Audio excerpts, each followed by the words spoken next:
Hey everyone. Have you ever been in that spot where someone's judged you unfairly or said something about you that just wasn't true? It's a tough, painful place to be. Well, today we're going to dig into a source of some serious strength for those moments and really explore how you can find peace even when you're facing injustice. All right, so let's jump right in with the verse that's going to anchor our whole conversation today. It's from the Bible, Psalm 7, verse 10. And this single line, it's this incredible promise that God Himself is our shield, our own personal defender. This idea is really the foundation for everything we're about to unpack. So let's get real for a minute. When someone misrepresents you, when they twist your words, what's your first reaction, your gut reaction? Is it just anger? Or maybe this burning desire to just set the record straight? This isn't some problem from thousands of years ago. It's something we all deal with. But the Bible shows us a different way forward, one that was modeled by a man who knew a thing or two about being falsely accused. To really get what's going on here, we've got to go back to the guy who wrote this psalm. We're actually looking at a prayer from King David, and he was smack in the middle of this exact situation. People were accusing him of things he didn't do. So this isn't just some theory. It's a real person's response to a real crisis, and it gives us this powerful blueprint for how to handle our own. And this right here is the key. David's first move wasn't to lash out. It wasn't to plot revenge. Nope. He ran straight to God.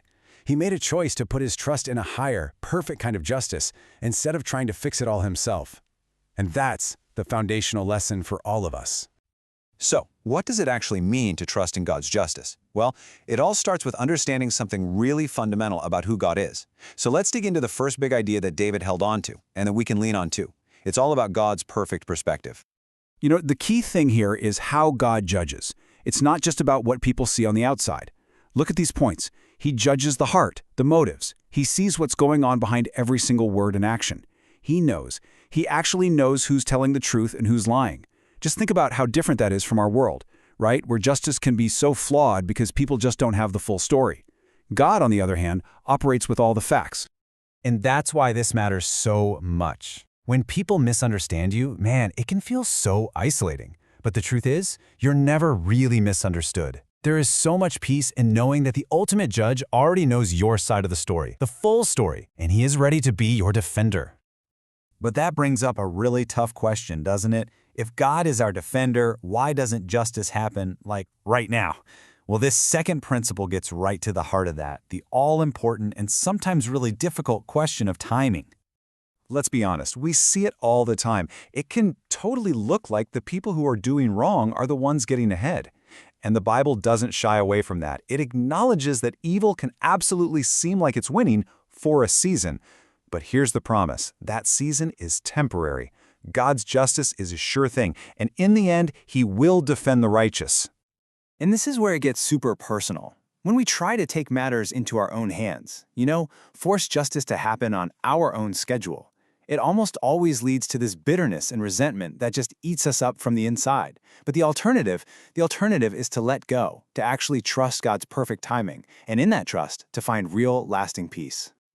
Okay, so we've got these two big principles. God sees the absolute truth, and His justice is certain, it just comes in His time. But how do we actually do this? How do we put this trust into action when we're in the thick of it? Well, let's look at a super practical 4-step process. Here we go, a clear 4-step guide. First, you make a conscious choice. I'm letting God handle this. Second, you actively work on trusting His timing, especially when it feels impossible. Third, and this is a big one, you shift your prayers. Instead of asking for revenge, you start praying for peace in your own heart. And number 4, this is the real kicker. You don't let any of it stop you. You just keep on doing what's right. Now, to really help this all sink in, let's walk through a prayer that just perfectly sums up this whole mindset. Think of it as a way to speak directly to our defender. So the prayer kicks off by just reminding ourselves of that first principle we talked about. God knows everything. It's really an act of faith, just saying, okay, God, I know your perspective is the only one that's perfect. We're basically stating our belief that He sees right past all the noise and knows the real truth of what's happening. And then the prayer pivots. It goes from acknowledging God's power to asking for His help. And this is where we get honest about how weak we are. We're asking God to step into our messy human reactions, to keep us from getting totally consumed by anger or frozen by fear, and to replace all of that with trust. And it all lands here with this powerful request. We're not just asking God to do something, we're asking Him to be something for us, our defense, our peace. And the real goal here is to learn how to rest, not to fight, not to worry, but to find total calm in the fact that His justice is perfect and it is coming. So after all this, the principles, the steps, the prayer, how can we boil it all down into one simple idea that we can actually remember? If you take away just one thing from our time together, let it be this. And there it is. So simple, so powerful, and something you can actually do. The next time you face injustice, when you feel totally misunderstood, just let this phrase be your guide. Don't take up your own defense. Don't let that bitterness grow. Instead, trust God's defense. That, right there, is the key to finding peace, even in the middle of a storm.